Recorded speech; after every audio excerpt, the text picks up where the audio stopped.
isa. Amen? Well, praise the Lord. Matagal-tagal po tayong hindi nagkita. Amen? Mahaba-haba ang tulog nyo ngayong hapon. But salamat sa Panginoon, we're back and we are on our third night ng ating youth camp. Amen? And I hope everybody is enjoying. Amen? Alright, sa ikatlong araw pong ito, sino ho ang nadiskubre nyo na yung kasama nyo ay hindi pa rin naliligo? Taas ang kamay. Kasi medyo ikatlong araw na to, nangangamoy na yan, no? Pambihira.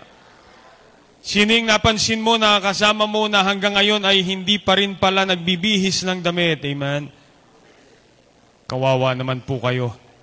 But we praise the Lord for this camp. Salamat sa Panginoon na merong simbahan na tumutulong at nagtutulong po sa atin para tayo ay lalong mapalapit sa Panginoon. Amen? Nag-enjoy ba kayo sa games? Yes. Nag-enjoy kayo sa pagkain? Sino ang gutom? Bagay, mga young people, kailan ba kayo nabusog? Meron akong kaibigan noon, pambira. Ang bilis kumain. Ang bilis. Sabi ko, ba't ang bilis mo kumain? Sabi niya, binibilis ako kumain, baka abutin ako ng gutom. Kaya, ganun po siya mabilis magutom. Amen? Dahil ang mga young people, pag pinakain mo yan, para bang hindi umaabot ng kabusugan. No? Ang sikmura ng mga yan, lalo yung mga lalaki yan, sikmura ng mga yan, parang bottomless pit. May almusal, may merienda, may tanghalian, may merienda na naman, may hapunan. Habang nagpipreaching, may nginunguya pa rin. Bago matulog, nanguya. Tulog na, nanguya pa rin. At nalimutan pa magsipilyo. Amen? Kasi yung dala niyang toothpaste, good for 1 week na yon, 3 piga na lang, wala na magagamit. Kaya tinitipid niya na. Kaya nagtataka yung kanyang kasama sa kwarto, yung toothpaste niya nauubos, pero yung kanya hindi. Amen? But anyways, it's good to be here tonight. I praise the Lord. Again, Pastor Eli, thank you for the accommodations. Pastors, thank you for coming. I appreciate you coming and bringing your young people. And wala nang, sabi ko nga po sa inyo, wala nang magandang pagtitipon na tutulong mabago ang ating buhay kundi sa gitna ng pangangaral ng salita ng Diyos. Amen? And listen, young people, you may not understand everything. Alright? Marahil sa 45 minutes at sa 4 na speaker, marahil hindi mo mauunawaan lahat. Pero wag ka papayag na wala kang naunawaan. Marahil hindi mo makuha lahat, pero wag ka papayag na uuwi ka, ang natandaan mo lang ay yung mga joke ng pastor. Umuwi ka na ang natandaan mo ay ang prinsipyong tutulong para maging maayos yung iyong buhay. Preach this morning about family, and pabalik po kami sa sasakyan. Young lady approached us and just a simple thank you. It's a great encouragement to me, and just knowing na alam ko po na ang salita ng Diyos. When I started preaching, ako po yung nagsimula mangaral ng salita ng Diyos, isa po ang kinlaim ko mula sa salita ng Diyos, and that is, ang salita ng Diyos ay hindi babalik ng walang kabuluhan. And there may be young people na walang interes ngayong gabi at mula pa ng Lunes ay wala kang interes makinig ng salita ng Diyos. And there may be young people na para bang tinutulugan mo lang yung preaching. Gising ka sa kainan, gising ka sa games, pero parang natutulog ka lang sa preaching at parang wala kang gana makinig ng salita ng Diyos. But I promise you this, hindi lahat ng tao ay merong matigas na pusong katulad mo. At tatandaan mo ito, darating pa rin ang araw na ang Diyos mismo ang magpapalambot ng puso mo. Huwag mo payagan na maging huli na ang lahat. Amen? And I'm here to help you, and I am here to encourage you na makita natin yung panawagan ng Diyos sa ating buhay. And more so, I'm here to encourage you na makita natin ang kapangyarihan ng Diyos sa ating buhay. Wala nang pinakamagandang bagay na maghahamon sa atin na maglingkod sa Panginoon, kundi makita natin na merong totoong Diyos. That's why the song is very clear tonight. My God is real. Pag naunawaan natin ngayong gabi ang kapangyarihan ng Diyos sa ating buhay, I believe it will make us commit more to serve and love God. Ephesians chapter number 1, please. Ephesians chapter number 1. Tayo po tayong lahat in respect to the Word of God. Ephesians chapter number 1. And I hope kayo po ay merong Biblia ngayong gabing ito. Amen? Ephesians chapter number 1. Alright, Ephesians chapter number 1. Men, raise your Bibles please, men. Alright, ninakaw mo lang yata yan sa katabi mo. Amen. Ladies, raise your Bibles. Amen. But iba yung amoy nung lalaki nagtaas ng Bible, no? But anyways, Ephesians chapter number 1. We'll be reading verse number 19. Let's start off with verse number 15. Thank you, Brad. Verse number 15 hanggang makarating po tayo sa verse number 21. Ephesians chapter number 1, verse 15 to verse number 21. Nakita niyo na po, amen? Amen. Let's do this again, all right? Men will read verse number 15. Ladies, you read verse number 16 hanggang mapagpalitan po tayo hanggang verse number 20. Let's finish off verse number 23. Why not? Basahin natin hanggang Revelation. Okay lang sa inyo? Yeah, all right. Verse number 15 to verse number 23. Men, verse 15, ready now, ready, go.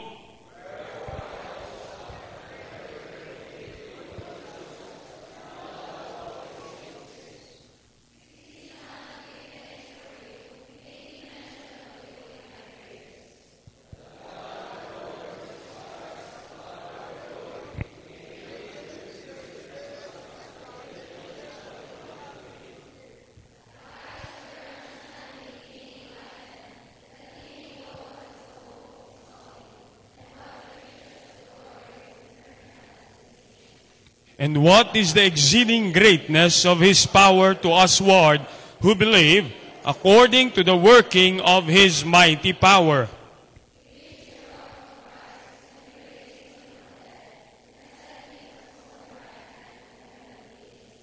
Far above all principality and power and might and dominion and every name that is named, not only in this world, but also in that which is to come.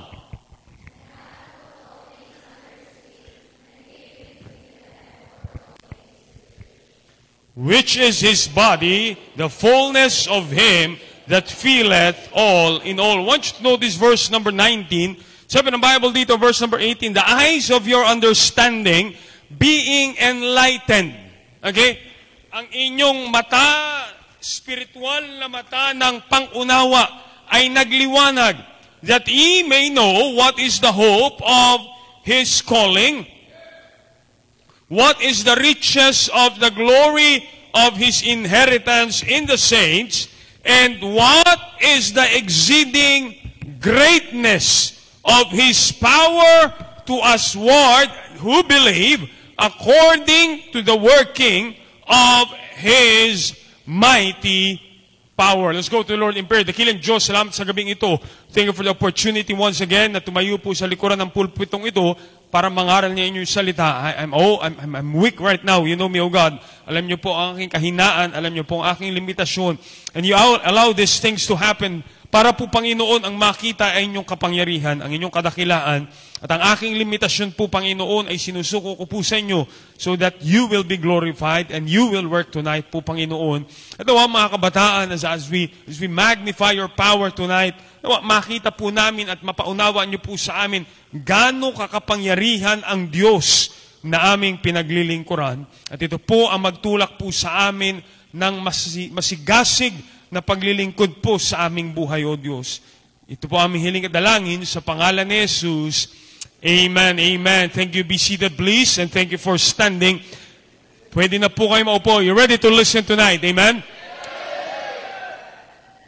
There has been a big argument, many arguments na naririnig natin, and they are asking, ano ba ang pinakadakilang kapangyarihan sa history ng sangkatauhan? They were asking those questions. What could be the greatest power in the history of mankind? Now, ibang tao po na hindi naniniwala sa Diyos, they might argue that it is a man-made power for them. And that ultimate man-made power would certainly have to be a nuclear bomb. Sa limitasyon ng isipan ng tao, akala nila ang pinakamatinding kapangyarihan ay na ginawa ng tao is that nuclear bomb. At the end of World War II, nakita ng sanlibutan ang kapangyarihan at ang pagsabog na ginawa ng nuclear bomb doon po sa Japan. And today's nuclear bombs are thousands of times more powerful than those na tinapo nila doon sa Japan. Now, there is no doubt that that bomb has a great power. But let me tell you something. There is no man-made power na pwede nating ikumpara sa kapangyarihan ng Diyos. Now, please understand it tonight. I'm not here para bigyan po kayo ng something na emosyonal na pakiramdam para maunawaan mo yung kapangyarihan ng Diyos.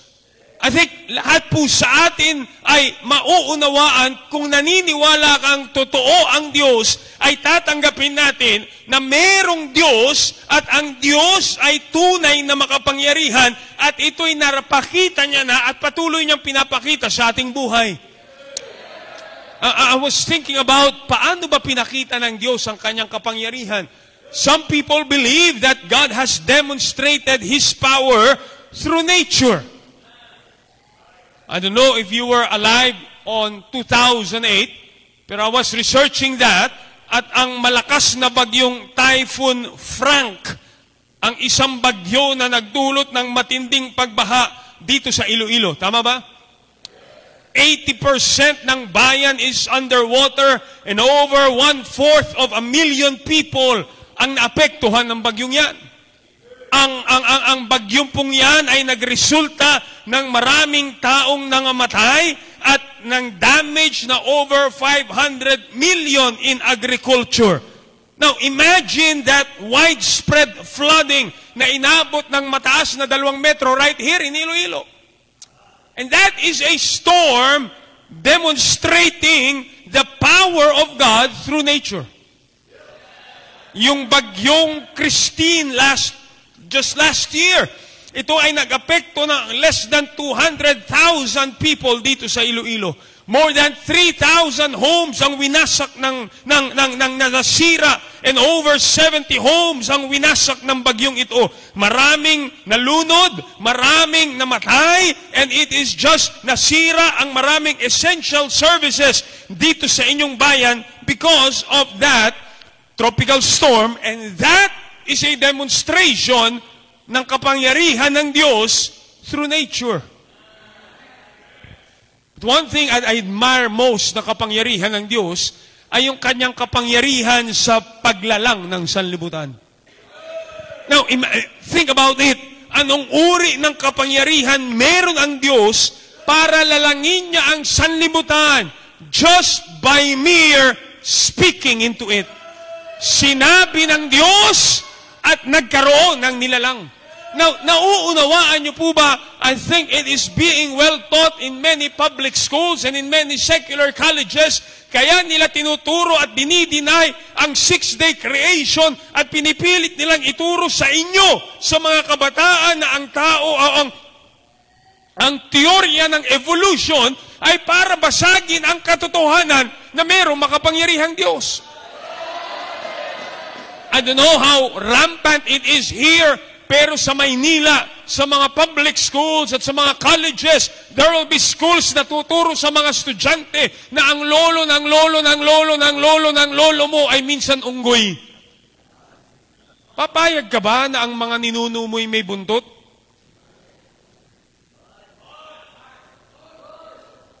Mas pinaniniwalaan nila na minsan ay merong isang, merong isang butete dun sa ilog na tumalon at naging palaka, at itong palaka ay naging whatever, hanggang naging unggoy, hanggang naging tao. Just for a fact, para i-deny ang kapangyarihan ng Diyos sa paglalang. But I love how God demonstrated His power in creation when He said, "Let there be light," and there was light. I love the fact na nung nilalang ng Diyos ang tao, ay kumuha ang Diyos ng alabok at kanya itong hinulmang tao at kanyang hiningahan. And the Bible says, man became a living soul. And that is because of the power of God. That's how powerful God is, mga kapatid. You see, wala nang tatalo pa pag naunawaan natin ang kadakilaan ng kapangyarihan ng Diyos. Ang kadakilaan ng kapangyarihan ng Diyos ay hindi kaya sukatin ng limitadong pag-iisip natin. Yet, as we read this book of Ephesians, makikita po natin na meron pang higit na kapangyarihan ang Diyos na pinakita niya more than just the power of nature, more than just the power of creation. I want you to notice verse number 19. Are you still following me? Amen? Look at verse number 19. And sabi ng Bible sa verse number 19, and what is the exceeding greatness of His power to usward who believe, according to the working of His mighty power. Pinakikilala ni Apostol Pablo at nais niyang ipaunawa sa bawat isa sa atin na ang kapangyarihan na pinaikita dito ng salita ng Diyos ay totoo nga ang pinakadakilang kapangyarihan na pwedeng malaman ng isang nilalang na tulad mo at tulad ko. Now, notice verse number 19. The exceeding greatness of His power to usward, look at verse number 19, according to the working of His mighty power. Mira, mighty power. And then verse number 19 says, exceeding greatness. Young people, listen and listen well. Ngayong gabi, gusto ko pong makilala mo kung sino ang Diyos sa buhay mo. Gusto ko maunawaan mo ano ang pwede gawin ng Diyos ng isang tunay na makapangyarihang Diyos sa iyong buhay. Pinakita niya po ito in verse number 20. Tingnan niyo po, anong uri ng kapangyarihan pong yun? Look, verse number 20. Which, he's talking about that power, alright? Sundan niyo po ako. Which He wrought, kanino? In Christ. Pinakita niya una ang kapangyarihang ito. In-exert niya ang kapangyarihang ito kay Kristo. When is that? Sabi ng Bible, when He raised Him from the dead and set Him at His own right hand in the heavenly places. You see, that exceeding greatness ng kapangyarihan ng Diyos, ito po ang kapangyarihan na nagluklok kay Kristo sa above any authority dito sa sanlibutan. At ito po ang kapangyarihan na in-exercise ng Diyos para si Kristo ay mabuhay mula sa mga patay. Now, please understand it tonight. That word, Bible word is resurrection. Pagkabuhay na maguli. Ang pagkabuhay na maguli ni Kristo ang pinakadakilang kapangyarihan na pwede maranasan ng tao sa kanyang buhay. You see, Paul is making a point here na ang kapangyarihan ni Kristo sa kanyang pagkabuhay na maguli ay posibleng maranasan. That same power is posibleng and is the same power na pwede maranasan ng isang mananampalatayang katulad mo at katulad ko. Now, look at that right here. Pag naintindihan mo itong kapangyarihan ito, kapatid, mauunawaan mo na napakapalad natin dahil iniligtas ka ng Diyos. Now, burahin nyo muna sa isipan nyo yung, pag sinabi nating power, burahin nyo muna sa isipan nyo yung mga power ni Superman, Burahin nyo sa isipan nyo yung power ni Doraemon.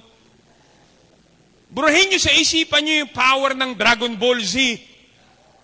Okay? Burahin nyo muna sa isipan nyo yung hindi ko kasi sinusundan yung mga cartoon character na yan eh. Nino? Sino daw? Burahin nyo muna yung kapangyarihan ng mga, ano ba yung mga online games nyo ngayon? Mobile Legends.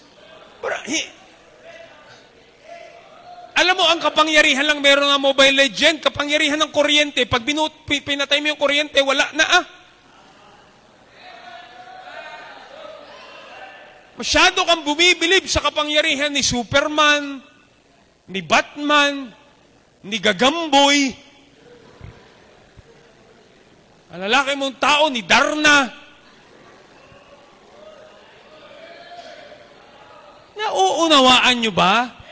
Cartoons lang yun. Huwag ka malungkot pag binalita ko sa ngayong gabi, walang Superman sa langit.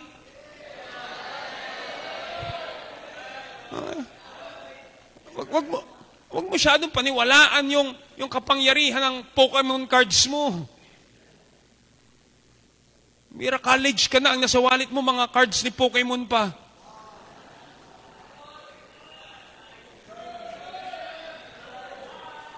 Now understand, when we talk about the power of Christ, that is the greatest power that we can experience in our life. Now, anong pwede gawin ito sa aking buhay? One of the reasons that resurrection power is the greatest power ever ay ito lamang po ang kapangyarihan na pwede at nagbabago ng buhay ng tao. Now, please listen and listen well. Tatlong bagay ang pwede gawin ng kapangyarihang ito. Number one, if you will go to chapter number 2 ng Ephesians, all right? Ephesians chapter number 2.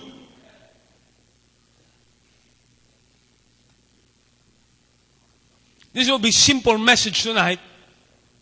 But I hope this will be a message. Nagmumulat ng isipan mo na ang Diyos na pinaglilingkuran natin ay hindi fairy tale na Diyos. Hindi Diyos na kwentong barbero lamang. Hindi Diyos na pinagmamalaki natin para makipagyabangan lang sa ibang reliyon.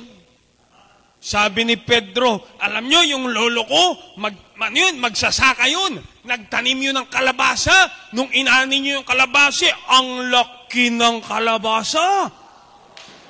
Kasing laki ng gulong ng kotse. Pambira. Sabi nung isa, wala yan sa lolo ko. Yung lolo ko, nagtatanim din yun. Nagtanim ng talong yung lolo ko. Nung inani niyo yung talong, ang haba, yung sayo, gulong, yung talong na tinani ng lolo ko, kasing haba nung kotse, nung gulong na talong mo.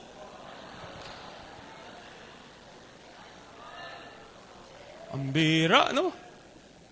Sabi ni Juan, ano ba naman yung mga lolo nyo? Ang liliit ng pananim. Sabi niya, bakit? Yung lolo ko, pambira, nagtanim ng patatas. Kasing laki ng truck yung patatas. Sabi nung dalawa, wala namang ganyan. Sabi ni Juan, liitan nyo yung talong at liitan nyo yung kalabasa, liliitan ko din yung patatas. Hindi lamang natin pinakikilala ang Diyos para sabihin makipagyabangan lang tayo. No, because the God that we serve is a real God and He is a powerful God. Hindi natin kailangan maranasan ang paano mo naman nasabing totoo ang Diyos mo? Nakita mo na ba ang Diyos mo? Hindi ko nakikita ang Diyos, pero nakita ko na ang resulta ng kapangyarihan ng Diyos sa aking buhay. Sabi nung isang teacher sa estudyante, hindi ako naniniwalang totoo ang Diyos. Hindi ako naniniwalang totoong langit. Hindi ako naniniwalang totoong impyerno. Sabi ng estudyante, bakit naman po? Hindi ko pa nakita yan. Hindi ko pa nakikita ang Diyos, hindi ko pa nakikita ang langit, hindi ko pa nakikita ang impyerno. Sabi nung bata, hindi rin ako, sir, naniniwalang may utak ka kasi hindi ko pa nakikita ang utak mo. Kaya nga lahat ng paniniwala natin patungkol sa Diyos ay ang pananampalataya natin sa salita ng Diyos. Now understand the power of God tonight. Please listen to Ephesians chapter number 2. Tingnan po sabi ng Bible, and you hath He quickened. When we talk about quickened, it means binuhay, okay? Who were dead in trespasses and sins. Sa simula po ng talatang ito sa Ephesians chapter number 2, pinapaliwanag ni Apostol Pablo kung anong uri ng buhay meron sila at meron tayo bago natin naranasan ang kaligtasan ng Panginoon. Look at verse number 2. Sabi ng Bible, wherein in time past, bago ikaw naligtas, ye walked according to the course of this world. According to the prince of the power of the air, the spirit that now worketh in the children of disobedience. Notice verse number 3, sabi ng Bible, among whom also we all had our conversation. Alam niyo po yung word na conversation dyan, it means our behavior.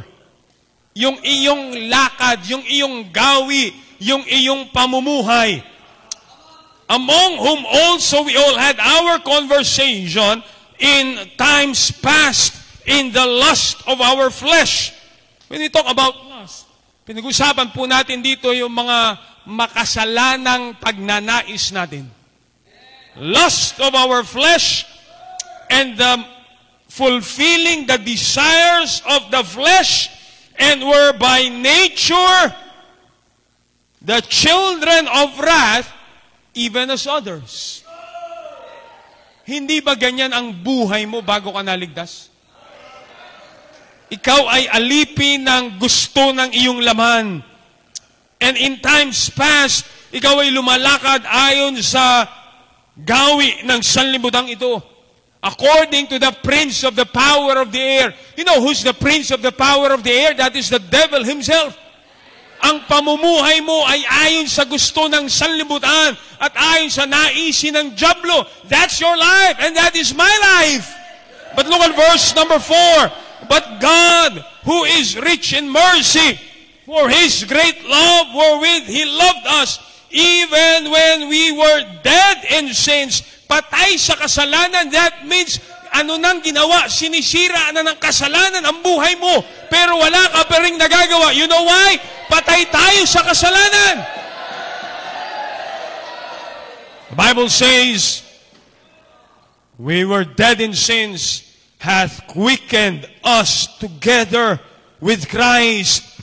By grace ye are saved, and hath raised us up together, made us sit together in heavenly places in Christ Jesus.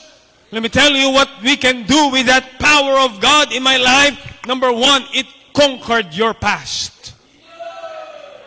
Amen. Ang tunay na kapangyarihan ng Diyos ay pinagtagumpayan yaong dating ikaw, yaong wala pang Kristo sa puso, yung pamumuhay na akala mo hindi mo na kaya mabago, yung pag-iisip na akala mo ay alipin ka na ng bisyo, alipin ka na ng droga, alipin ka na ng imoralidad, alipin ka na ng kasalanan, at halos ikinasira na ito ng buhay mo. But yet, ang nagbago, ang nagligtas sa iyo ay ang kapangyarihan ng Diyos.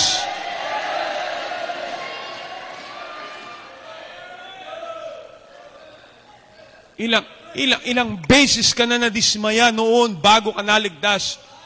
At sinasabi mo sa sarili mo, yung kinakanta mo lagi noon, di ba, gusto mong bumait pero di mo magawa.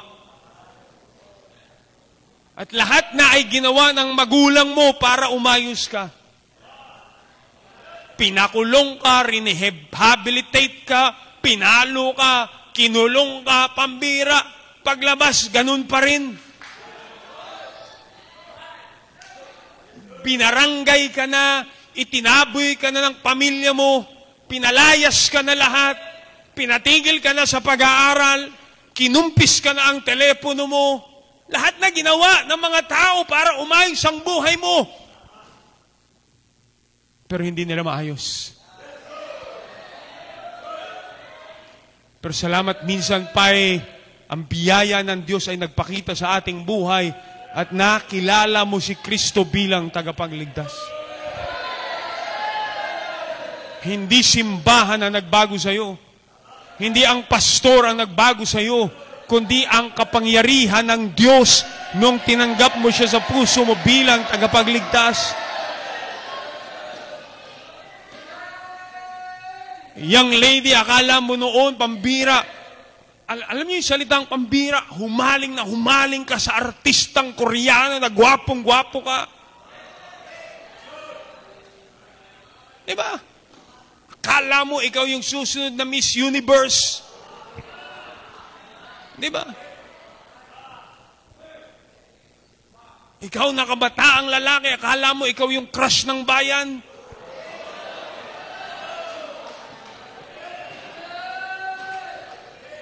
Sabi nung isang binata, doon sa barangay namin, pinag-aawayan ako. Dumayo sa barangay yung magkukumpare, sabi niya, nasaan yung pinag-aawayan ka? Ayan, tingnan mo sila, nag-aaway, oh. Narinig nila yung mga babaeng nag-aaway, sayo na yan! Sayo na yan! Sayo na yan! Yung pala pinag-aawayan nila, pinagtatabuyan nila lahat.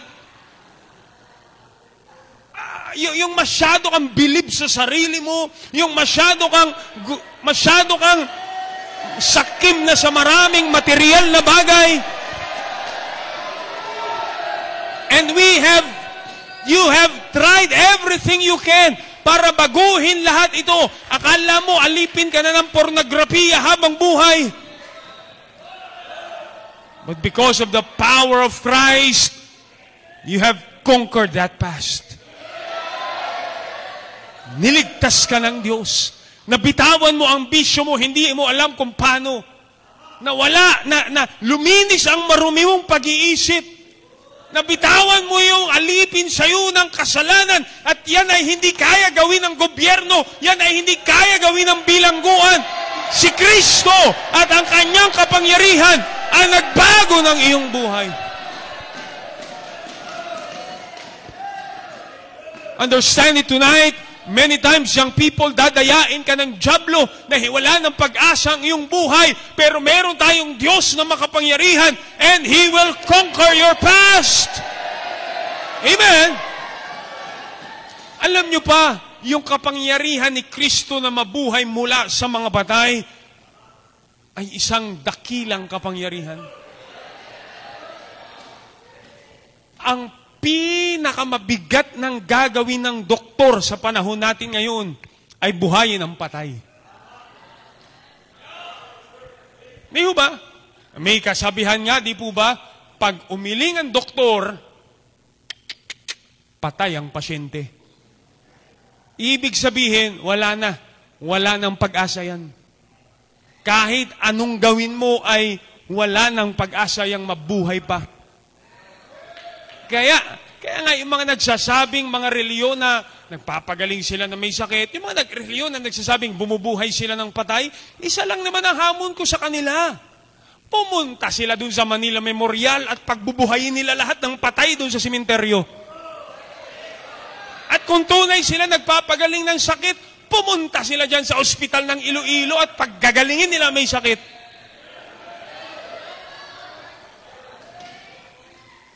Kung talaga nagpapagaling sila na may sakit, nasan sila nung COVID,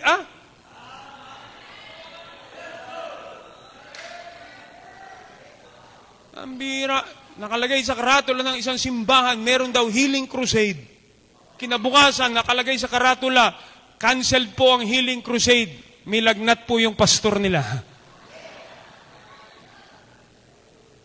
But listen, that resurrection of Christ from the grave, Kaya nga, pag ang tao'y namatay na, it's the end. Alam nila, wala na. It's zero hope at all. Right? Kaya nga, iba sa Pilipinas, pag namatay na, talagang nililibing 6 feet below the ground. Well, sa Pilipinas, sometimes 6 feet above the ground, 3 palapag. Alam niyo po ba, sa panahon ng Panginoon, when Jesus Christ, yung mga pinapako sa krus ng Kalbaryo, and one of those people na execute at papatayin in that manner, ay pag sila ay dineclare ng patay, it's a hopeless case. Wala na.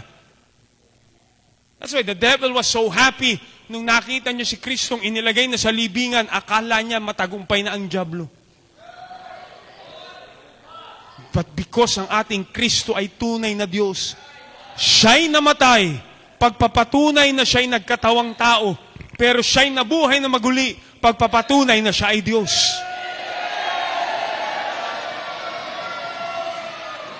Listen, you may not understand all the details of it, pero that resurrection power is the same power that can conquer your past. Sino ka noong wala kang kay Kristo? Sino ka noong alipin ng kasalanan ay kaya lahat baguhin at kaya lahat alisin ni Kristo dahil mayroon tayong makapangyarihang Diyos.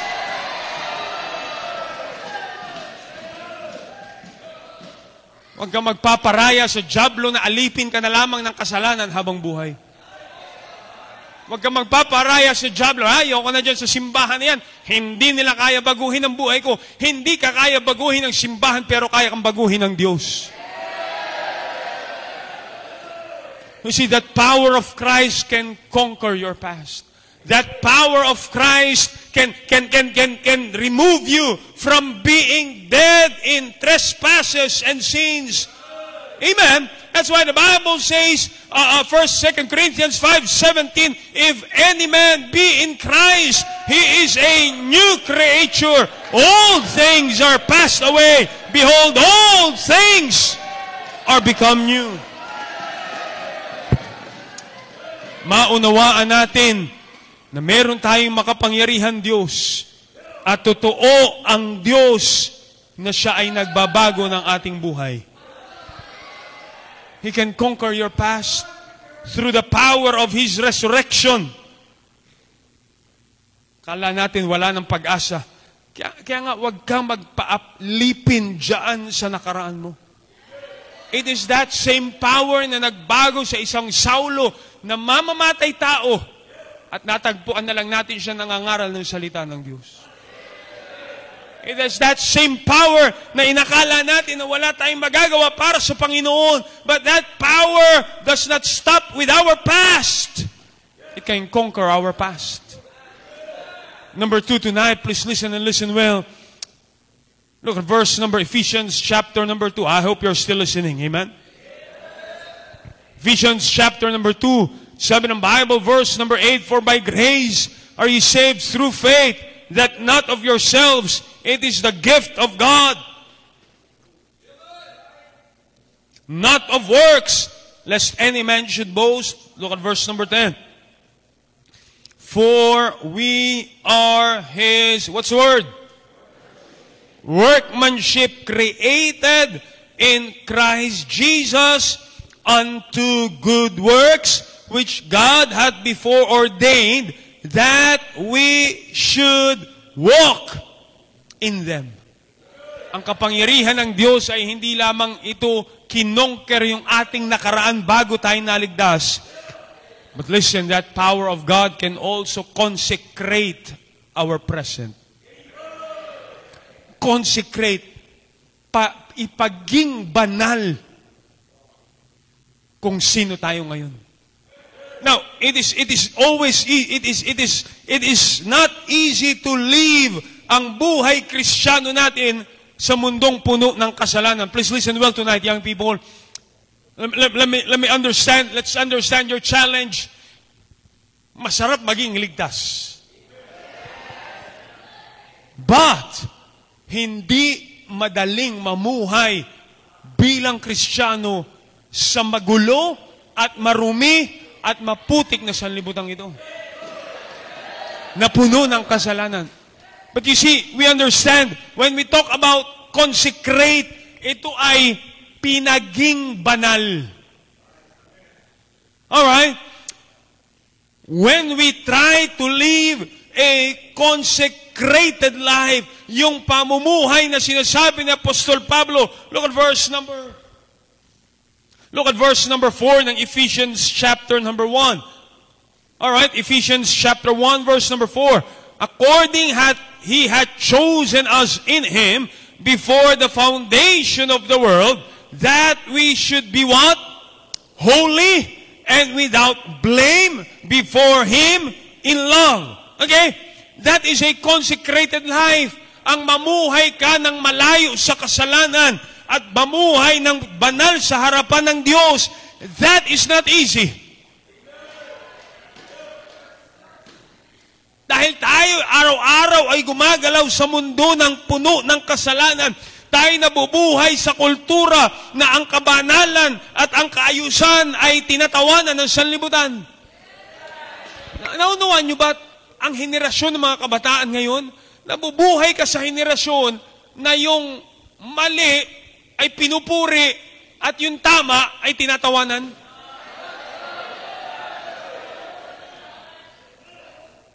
Di ba?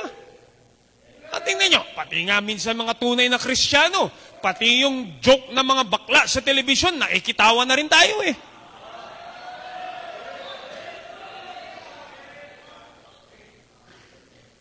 Kasi yan ang mundo, nasa kultura tayo na yung tama ay mali, o yung tama ay mali, yung mali ay tama.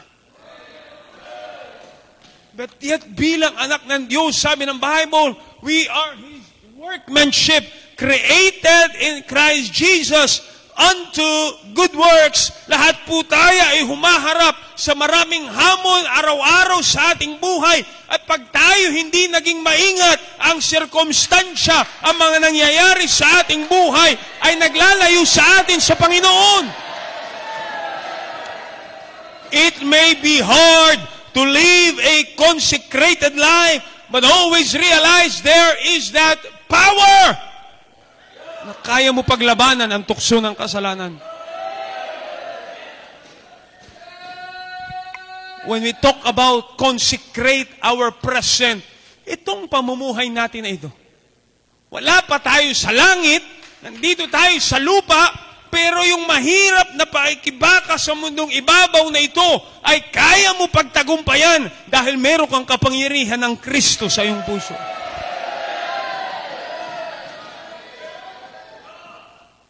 Nung tayo po ay tumanggap kay Kristo, are you saved tonight? Amen? Nung tinanggap mo si Kristo sa puso mo bilang tagapagligtas, ikaw ay iniligtas mula sa hatol ng impyerno. Pag tayo po ay pumunta na sa langit, wag naman ngayon, amen? Sino gusto na? Pag ikaw ay kinuha na ng Panginoon, gusto mo na? Ay, pag ikaw ay kinuha na ng Panginoon, tayo ay ililigtas ni Kristo sa presensya ng kasalanan. Listen. Iniligtas ka sa kapangyarihan ng kasalanan nung ikaw ay naligtas. Pagdating natin sa langit, tayo ay ililigtas ni Kristo mula sa presensya ng kasalanan. Habang nandito tayo sa mundong ibabaw na ito, sa kapangyarihan ng Diyos, tayo dapat ay nagpapasakop sa Kanyang salita at tayo ay inililigtas sa kapangyarihan ng kasalanan. Hindi na kasalanan dapat ang umaalipin sa atin, at kung tayo magpapasakop sa prinsipyo ng salita ng Diyos at ang kapangyarihan ng Diyos, He can consecrate your present. Amen. Hindi mo ma-enjoy ang panawagan ng Diyos pag habang nasa mundong ibabaw tayo ay hindi ka magpapasakop sa kapangyarihan ng Diyos para paglabanan ang tukso ng kasalanan. Paano mo maririnig ang tinig ng Diyos? Ang tenga mo'y natatakpan ng tukso ng kasalanan. Ako po ay pastor na naniniwala na imposible kang tawagin ng Diyos sa gawain kung wala ka namang salita ng Diyos at wala kang simbahan sa iyong buhay. 2 taon kang walang simbahan, pupunta ka sa pastor, magsusuko po ako ng buhay, tinawag ako ng Diyos. Paano mo narinig yun? Layo-layo mo sa Diyos. At puro bulong ng sanlibutan ang iyong naririnig.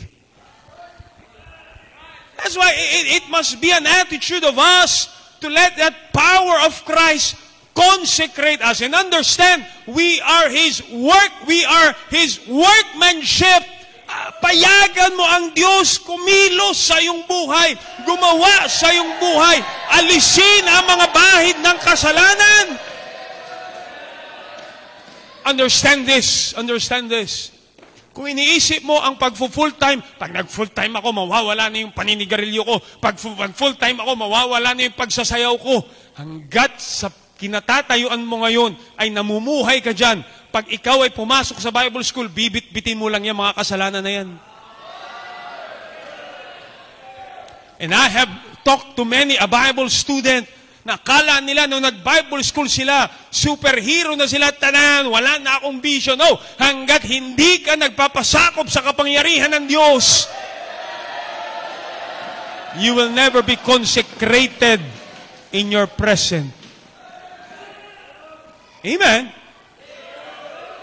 Naunawaan mo po ang pakikibaka natin sa mundong ibabaw nito? Brad, kayong tatlo, halika kayo dito. Kayong tatlo, huwag ka magtulak, kasama ka. 1, 2, 3. Diyan ka, Brad, diyan ka. Dito ka sa gitna. Dito. Brad, doon ka sa dulo. Diyan ka lang. Yan. Pambira, sana lahat may gantong sapatos, no? Parang sapatos nung serpent sa Garden of Eden.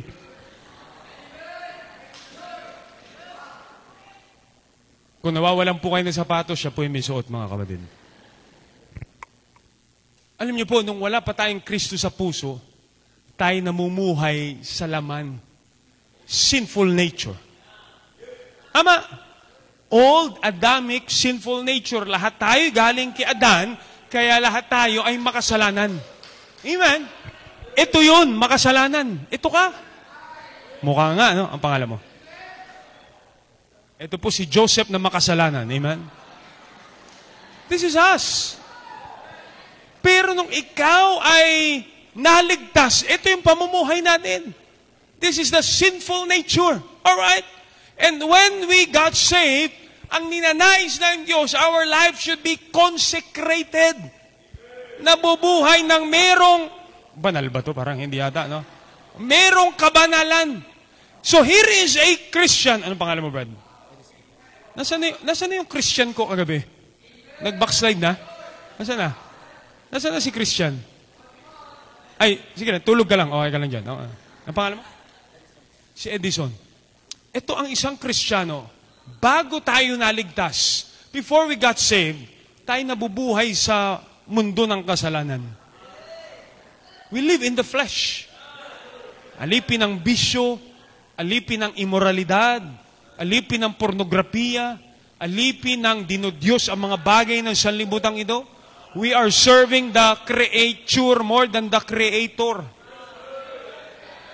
Pero salamat tayo naligtas gawa ng kapangyarihan ng Diyos. Amen? And now when we got saved, we are now living a spiritual life. Huwag ka mangyakap, wala sa script yan. Nakakahalata. Parang ito yata yung old sinful nature no? Wala naman ako sinabing yakapin, hindi yayakap.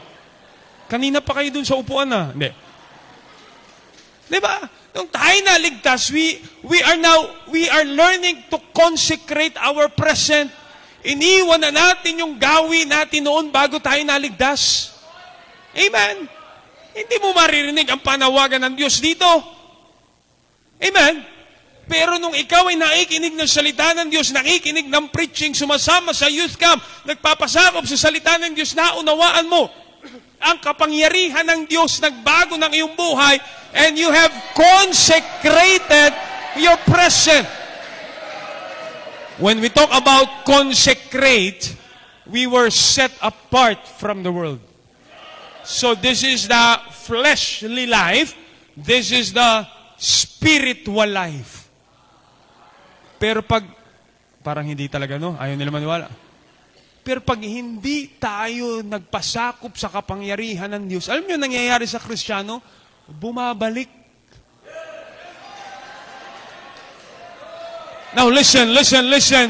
Ligtas ka pa rin, pero ang taong ligtas na bumabalik sa dating pamumuhay, alam mo tawag po doon, makinig, listen. Ang tawag po doon ay nagiging karnal ka. Carnal. Galing sa salitang karne. Galing sa salitang flesh. Nabubuhay na naman tayo ng walang kapangyarihan ng Diyos, kaya naaalipin ka na naman ng kasalanan. Why? Because by ourselves, we can never do it. Kaya nga bilang Kristiyano, kailangan mo ng simbahan, kailangan mo ng salita ng Diyos, kailangan mo maunawaan na mayroong Diyos na makapangyarihan. At paano mo mauunawaan yan kung malayo ka sa salita ng Diyos? Therefore, we go again to our old sinful nature. Yes, you are saved, but yet you are carnal. Tama? Ano makapag-aayos niyan? And you understand there is that resurrection power na kaya ka uling alisin mula sa alipin ng kasalanan. Huwag gayaya ka pa, huwag gayaya ka. Amen? Naunawaan niyo po. Kaya nga, hindi pwedeng Kristiyano nagsasabi, hindi na, balik na lang ako sa dati. Kaya nga sabi ng Biblia, may mga Kristiyano, pag bumalik sa dating pamumuhay, mas malala pa. And I believe the reason is not he is not saved, but the reason is this. Hindi na niya tinatanggap yung kapangyarihan ng Diyos na pwede mag-ayos ng kanyang buhay.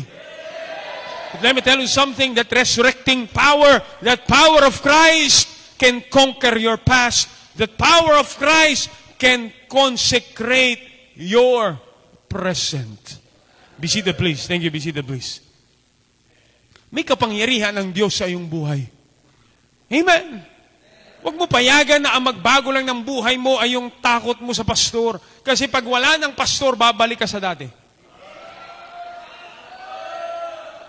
Diba yung mga nasa bilangguan, papakabait sila. Pero pag nakalabas na naman ng bilangguan, balik na naman sa dati. Tama. Why? Kasi walang kapangyarihan at sa tao lamang sila nagtitiwala. Notice that God's power is sufficient sa bawat aspeto ng ating buhay. Ito ay sapat para mapagtagumpayan natin ang maraming pagsubok, ang maraming suliranin sa ating buhay, ang maraming temptation sa ating buhay. Ito ay sapat para maipamuhay natin ang ating pananampalataya sa mundo na puno ng kasalanan. Amen? You see, That's why it is believing on that resurrecting power of Christ. Hebrews chapter 12, verse number 2, looking unto Jesus, the author and the finisher of your faith. Pwede talaga magbago ng buhay mo ay pananampalataya mo. Ano pa bang dadaig dun sa exceeding greatness of His power? Lastly, number 3. Number 1, it can conquer your past. Number 2, it can consecrate your present. And notice with me lastly, number 3, it confirms your future. It confirms your future. Ang katotohanan na si Kristo ay nabuhay mula sa mga patay ay garantiya na isang araw ay kaya ka rin niyang buhayin mula sa mga patay at bigyan ng bahay sa langit magpakailan pa man. Amen? Alam niyo, bakit maraming Kristiyano, nalulungkot ako sa henerasyon ng mga Kristyanismong kabataan ngayon, na para bang enjoy ka sa bagay ng sanlibutan ito, not realizing meron kang kapangyarihan Diyos na meron pang pwede siyang ibigay sa iyo na higit pa sa binibigay ng sanlibutan ito. With that resurrecting power, it confirms your future. Bakit nag-e-enjoy ka sa bagay ng mundong ito kung lahat ng bagay sa mundong ito ay temporary lamang? Bakit nag-i-enjoy ka sa aliw na binibigay ng sanlibutan? And the Bible says, it is but a pleasure of sin for a season. Kung meron namang inihanda ang isang makapangyarihan Diyos na hindi kaya tumbasan ng yaman ng sanlibutan ito. Now understand the power of God. Inalis ka sa pagkaalipin ng kasalanan at hatol sa impyerno. Binabago ang iyong buhay at binibigyan ka ng isang eternidad na merong tunay na pag-asa. One of my favorite verse in the Bible is in Titus chapter 2 verse number 13. And the Bible says, looking for that blessed hope and the glorious appearing of our Lord and Savior Jesus Christ. Mapagpalang pag-asa. Merong eternidad. Merong gantimpala sa pagpapagal mo para sa Panginoon. Amen. Paano natin magagawa yun, kapatid? The Bible is very clear in Ephesians chapter number 1. Sa talatang binasa po natin, I'm about to be done, alright? Gisingin mo na yung katabi mo. Matatapos na po tayo. Baka pag gising niya, wala na tayo, akala niya rapture na.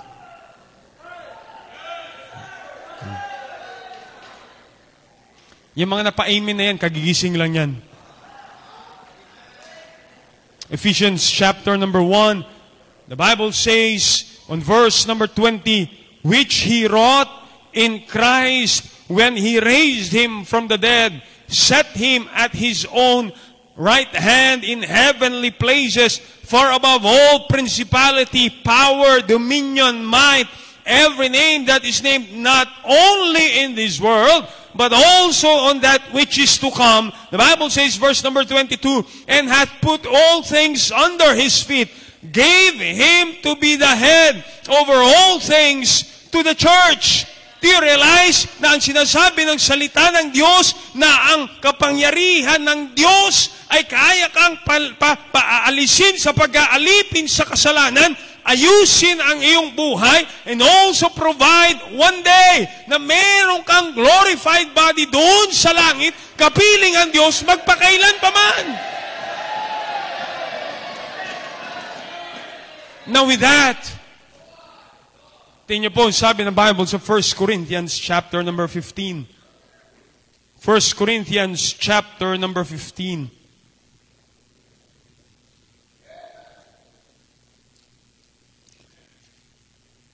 First Corinthians chapter number 15. The Bible says here, all right, 1 Corinthians chapter number 15, verse number 51. Behold, I show you a mystery. We shall not all sleep.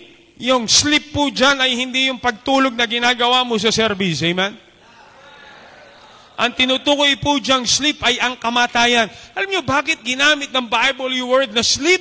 Kasi ang natutulog, gumigising. At ang Kristiyanong namamatay ay hindi siya habang buhay na patay. Amen? We shall not all sleep. Amen? Sabi ng Bible, we shall not all sleep, but we shall all be changed in a moment, in a twinkling of an eye, at the last trump, the dead, so the trump shall sound, and the dead shall be raised incorruptible. We shall be changed. Listen, for this incorruptible, itong nabubulok na katawang ito, for this corruptible, nabubulok, must put on incorruption, and this mortal, mihangganang buhay, must put on immortality. Verse 54, so when this corruptible shall have put on incorruption, and this mortal shall have put on immortality, then shall be brought to pass the saying that is written, death is swallowed up in victory. Ang kamatayan ay hindi nagtagumpay sa kapangyarihan ng Diyos. Verse number 55, O death, where is thy sting?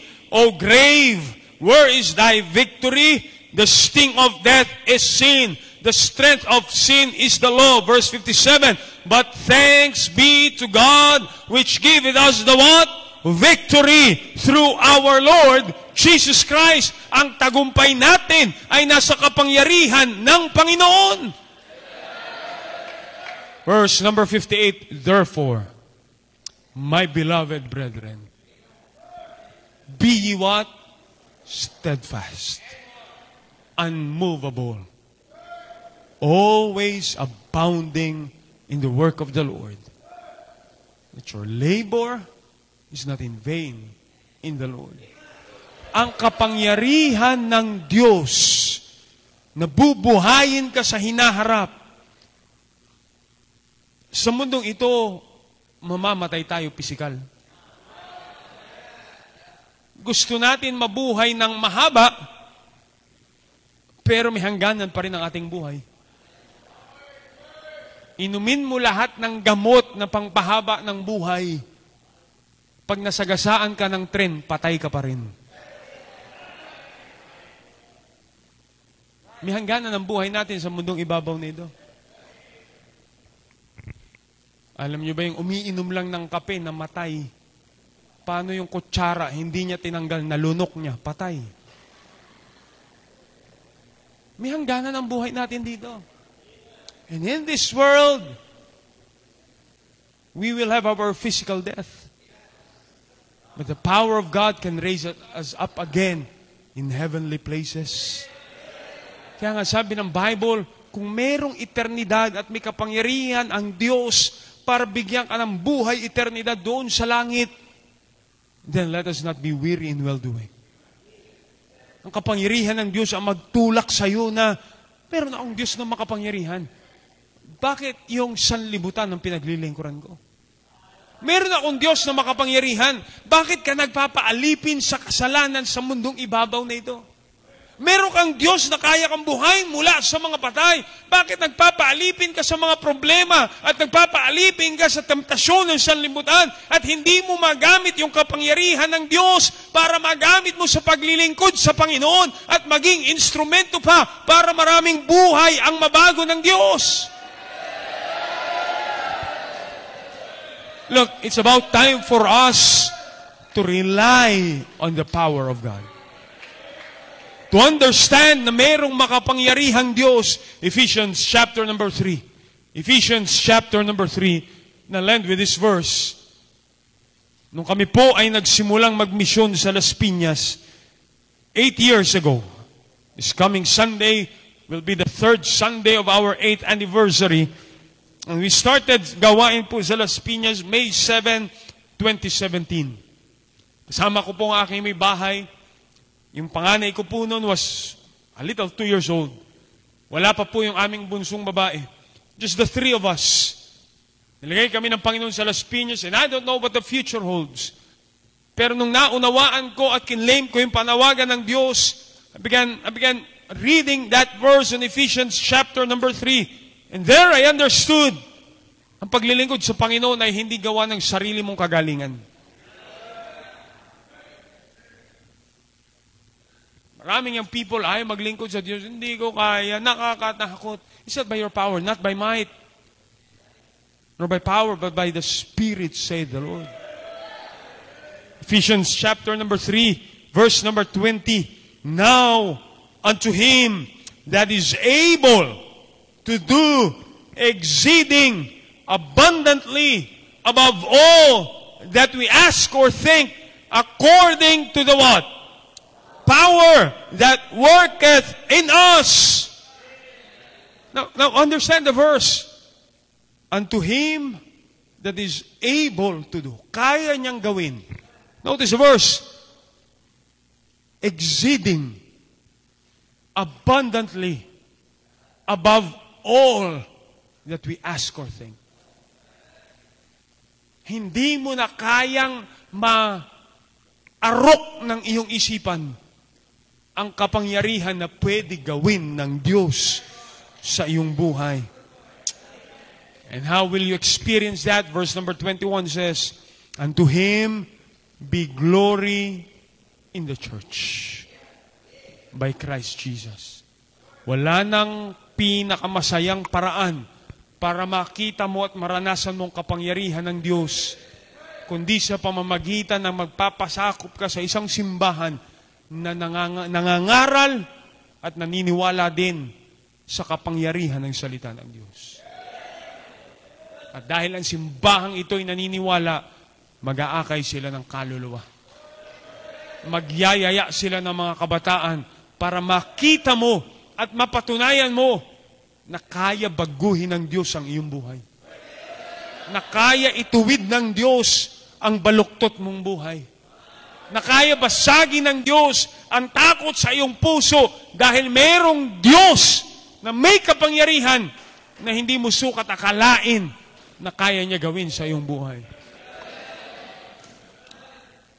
Meron pong member sa Las Piñas, he is a father, and he's been faithfully going to church. Natuto na po mag-soul winning for the past years. Pero ito pong tatay na ito ay inilapit sa akin ng isang kapatiran na dating nagtatrabaho sa Taiwan. Sabi niya, Pastor, saan po yung church niyo sa Las Piñas? Dahil meron po akong kaibigan na nag-backslide. At sila'y nakatira sa may Pasay. Sila'y nakatira doon sa may Terminal 2. And he said, gusto niyang muling bumalik sa church dahil napalayo siya sa Panginoon. He got saved in a province here. 2-month-old Christian, nag-backslide. Napalayo sa Panginoon, napapunta ng Maynila, nagtrabaho sa Maynila, pariwara ang buhay.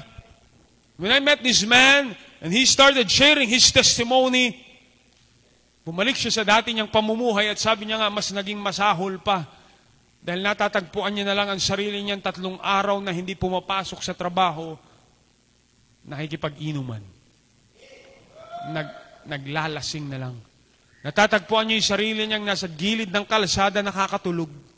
Uuwi sa tahanan na ang asawa ay nawalan na ng pag-asa dahil uuwi ang asawa niyang lasing na imbis siya'y salubungin ay pupunta doon sa kanyang CR at doon niya isusuka lahat ng alak na kanyang ininom. And his life was just a mess. Miserable na. At sabi niya wala nang mangyayari. And he tried to stop it pero hindi niya maayos sa kanyang sarili. Humingi siya ng tulong. Na-reach out niya isang kapatiran sa Taiwan. They reached out to us. Binigay sa amin yung address and we decided to visit them. Pinuntahan po namin sila. Tinala namin sa simbahan. Dumuli-uli nakita unti-unti ang kapangyarihan ng Diyos sa kanyang buhay. My wife is here. Hindi ko pwedeng pasinungalingan to. Now they have 2 kids. Last March, I think, umuwi sila ng probinsya. Sabi niya, Pastor, uwi kami ng probinsya, aayusin ko ang pamilya ko, magpapakasal po kami. Inayos niya yung kanyang marriage life. They got married. The other day, he just shared again his testimony. During our anniversary ngayon, meron na naman silang isang maliit na anak. They have 2 kids. And he said, salamat sa Panginoon, merong salita ng Diyos, nagbago ng buhay niya. Dahil kung walang salita ng Diyos, nakikita niya ang kanyang mga anak na lalaki na susundin ang yapak ng kanyang buhay na walang pagkakilala sa Diyos. Young people, whatever stage you are in right now, kung ikaw ay hindi ligtas, may kapangyarihan ng Diyos para ikaw ay iligtas. Gaano man karumi ang iyong buhay, gaano man kamiserable ang iyong buhay, at gaano man ikaw dayain ng diablo at sasabihin mo, hindi ako tatanggapin ng Diyos. Let me tell you something, mas makapangyarihan ang pag-ibig ng Diyos kaysa sa pagtanggi niya sa iyong kasalanan. Dahil sabi ng Biblia, lahat ng kasalanan ay kaya patawarin ng Panginoon. At kung gaano ka man napalayo sa Diyos, at natagpuan mo sarili mong miserable na at malayo sa Diyos, guess what? Meron pa rin tayong makapangyarihan Diyos that He can again consecrate your present. Mananampalataya ka lang na meron makapangyarihan Diyos at tutulungan ka niya uling alisin mula sa putik ng kasalanan at ibalik sa isang maayos na relasyon sa Panginoon. And people, we have a powerful God. We may not fully understand everything about it, but the Bible says so. We serve a powerful God. Kung kaya niya maglalang ng sanlibutan ng 6 na araw, kaya niya ayusin ang buhay mo. Kaya kanyang gamitin sa gawain. Kaya niyang gamitin kang instrumento para ang nanay mo, ang tatay mo, mahal mo sa buhay, ay makakilala kay Kristo bilang tagapagligtas, kailangan ko lamang at kailangan lamang ng Diyos na ikaw ay tunay na manampalataya, hindi sa iyong kagalingan, kundi sa kapangyarihan ng Diyos. You see, that song says, our God is real. Ikaw ba'y naniniwala lamang sa Diyos na sinasabing merong Diyos? Listen, the Bible says the devil believes God and he even trembles. Pero bakit walang kaligtasan na available sa isang devil na naniniwala sa Diyos? Dahil puno pa rin siya ng yabang para manampalataya sa Diyos. Pero ikaw ay binibigyan ng pag-asa ng Diyos. Una, kung hindi ka ligtas, kung hindi mo patiyak ang langit, may kapangyarihan ng Diyos para iligtas ka sa hatol ng impyerno. Pangalawa, kung ikaw ay ligtas at alipin ka uli ng kasalanan, merong kapangyarihan ang Diyos para muli ayusin ang iyong buhay. At kung ikaw ay ligtas at may panawagan ng Diyos na nagkakaroon ka ng takot, anong gagawin ng Diyos sa aking buhay pag isinuko ko sa gawain? Well, kung kaya magligtas ng Diyos, kung kaya maglalang ng Diyos ng sanlibutan, kung kaya mag-ayos ng buhay ng Diyos, kaya niyang gamitin ang isang taong katulad mo sa isang dakilang bagay na hindi mo sukat akalain. We need young people tonight who will really believe with all your heart that God is real. Tayo po tayong lahat. Dakilang Diyos, salamat sa inyong salita. Lord, tonight I really plan to brag about your power. Naranasan ko po ito sa aking buhay. Naranasan ko po ito sa gawain sa Las Piñas. Hindi po sa aming kagalingan at walang kagalingan na kayang ma-accomplish ang ginagawa niyo po at nagbabago ng buhay.